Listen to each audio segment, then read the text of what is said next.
I'm going to show you how to do a basic background so that you can have something to start off with in an art journal.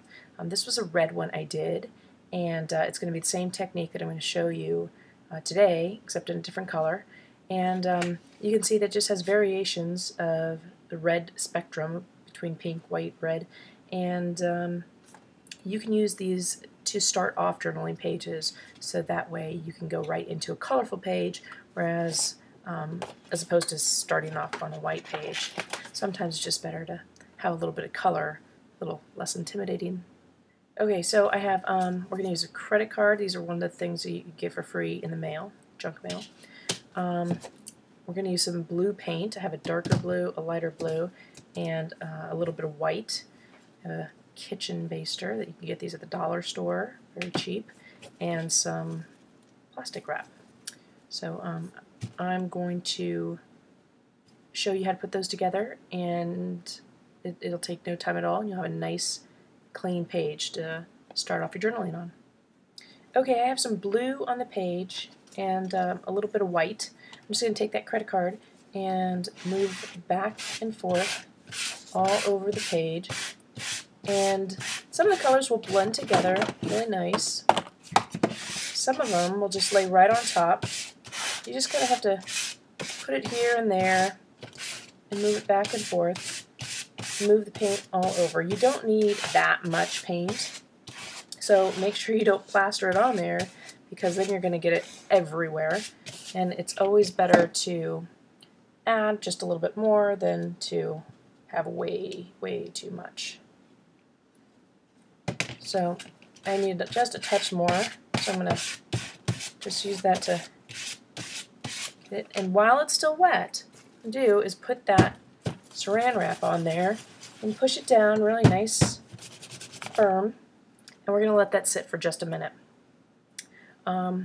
So what else I'm going to do is I'm going to take a little bit of this card, and I'm just going to dip it in my water, get it a little bit of wet, and wet a little bit of those areas that are not in the saran wrap.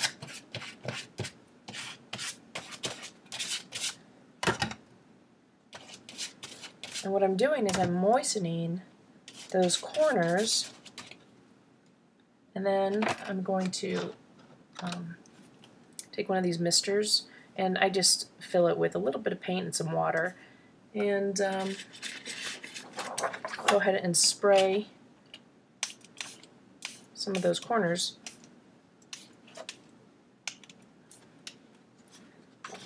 And that's enough, just a little bit, just to give it some dimension. And go ahead and peel off some of this saran wrap. And sometimes I just move it on over and pick up some of that splatter that I had. So what you're doing is basically just grunging this up. So if you fold this, you can get nice little wrinkles, and I'm just blotting that all over, and that's just creating texture everywhere.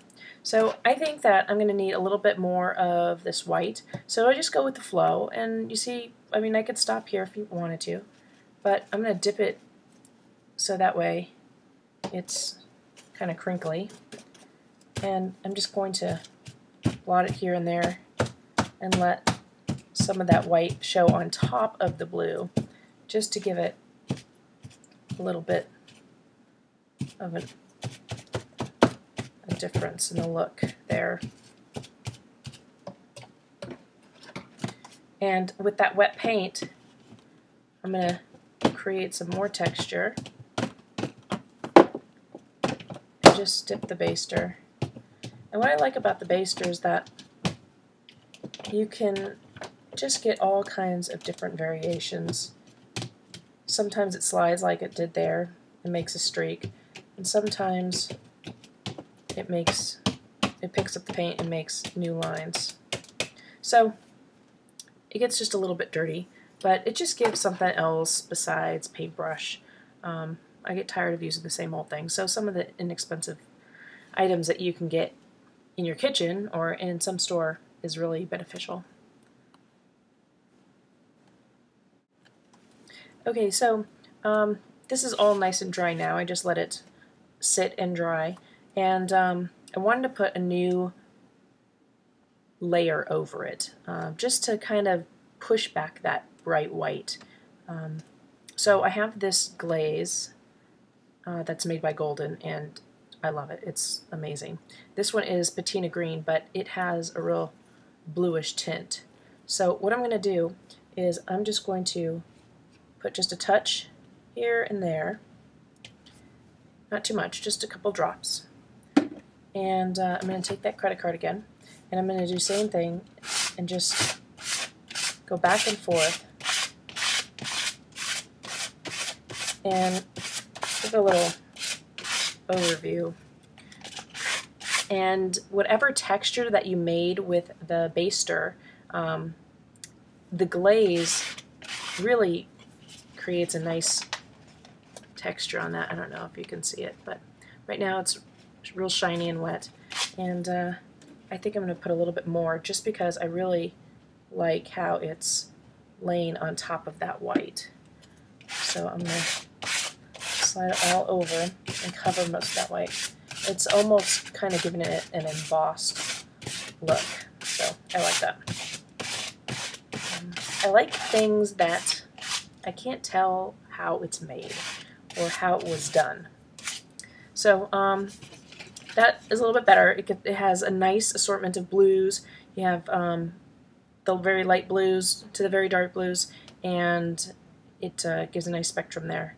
So I'm going to let this dry, and I'm going to come back and show you just a few more details, and then you'll have a nice background. Okay, so this is dry now. What I decided to do was add a little difference in the spectrum, and I added some phthalo blue, which is a dark blue, and I did the same thing, just smeared some credit card paint over there. And so it just kind of gave it another dimension. I also want to note that instead of white paint in these little areas, if you use gesso, gesso has a little bit more of a texture and will not really repel, but it will not soak in as much of the glaze. So the embossing will be a little bit more strong if you use gesso as opposed to the white paint. It gives a lot more texture, I think. So I really happen to like the gesso. So anyway, now what I'm going to do is, now that it's dry, I'm just going to take a little piece of charcoal, and I've got a little stump, blending stump, and sometimes what I like to do is just kind of make some charcoal shadows, and I use the tip and the corner, and I just a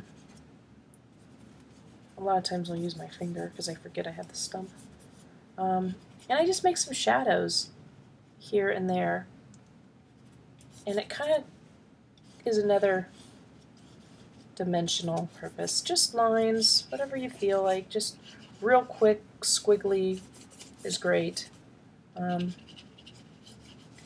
you just move charcoal around, and it just makes it look a little bit more grunged out, which I think is a great way to start off a page. Might as well start messy, so that way you don't feel like staying clean. So that's all I'm going to do, is just take this and add some lines and shadows, and you'll see that it really kind of makes it really interesting and will provide maybe even some inspiration for a new journal page that you didn't even think about. So I will show you a close-up, and I hope you tune in for another session for art journaling. Thank you.